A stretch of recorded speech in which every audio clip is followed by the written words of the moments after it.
Harmer Pfeiffer puts Yorkshire on the back foot in Chelmsford. Yorkshire's win against Surrey at Scarborough last time out was an impressive one, picking up the win with just minutes left to play. That pushed them into the mix for the Division 1 title, hot on the coattails of today's opponents, Essex. The home side are on a hot streak of form and look determined to put the pressure on Somerset at the top of the table. Their victory over Notts a real statement of intent to the rest of the league. Yorkshire would win a contested toss and choose to bat, a brave decision against the in-form Essex attack, fronted by Siddle and Porter. Lyth and Frayne would find the going tough as they opened the Yorkshire batting. And the pressure would tell 5 overs in, Lyth furious with himself as he skewed a drive off Porter straight to Brown at point to depart for 5. Gary Ballance would face just 6 balls before he too departed cheaply, leg stump removed by Siddle. Frayne would be out in the next over as Porter finding an edge, Wheater taking the catch, the opener gone for 29. Kohler-Cadmore and Brooke would stay together long enough to see Essex past 50, but their partnership wouldn't last long. Harmer struck for his first wicket of the day, Kohler-Cadmore LBW for 16. Counter-attacking stroke play from Brooke would take Yorkshire to 100.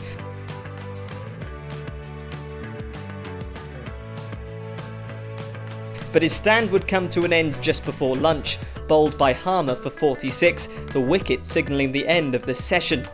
Yorkshire went into the break at 128 for 5. The wickets would continue to fall at the resumption of play. Tattersall caught behind for 23 for Harmer's third of the innings. Yorkshire would finally find some stability as Maharaj joined Fisher at the crease.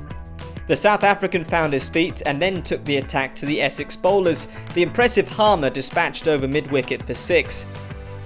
Fisher found a 6 of his own as the Yorkshire tail wagged. But Harmer would pick up another wicket. Maharaj trapped LBW for 26 as he looked to sweep the spinner. New man Patterson would fall to the first ball of the next over, bowled by Siddle for 7. With just 2 wickets in hand, Code and Fisher would free their arms and find some success, taking Yorkshire past 200 as they cleared the boundary. The counter-attack would be short-lived. Aaron Beard picked up his first wicket, Code caught behind for 14, Wheater with an athletic catch behind the stumps. And then Harmer would wrap up the innings and picked up his Pfeiffer in the process. Fisher LBW for 25, Yorkshire all out for 205. Another impressive bowling performance from Essex meant they'd edged ahead, but Yorkshire will be pleased with the resilience shown by their lower order, when at times it looked like they could be bowled out for under 200. Essex would get a taste of how difficult batting was on the Chelmsford wicket, Brown unable to build on his 163 against Notts, Fisher with an incredible diving catch off his own bowling, holding on just inches from the ground.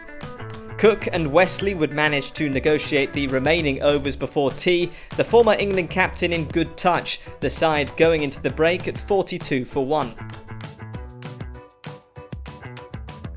They would bring the 50 up after tea, but Cook would depart soon after, edging Patterson through to Tattersall to depart for 27. Wesley took up the mantle, looking to guide Essex to 3 figures alongside Lawrence.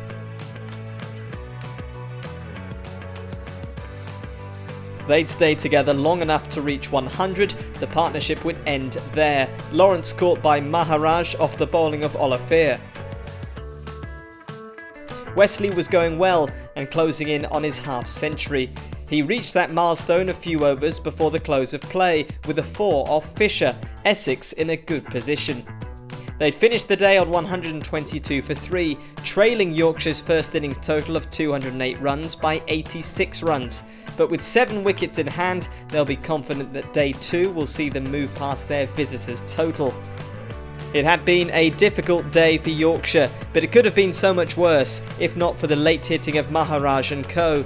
They could already be behind in this game. Some quick wickets in the morning and they're right back in this one.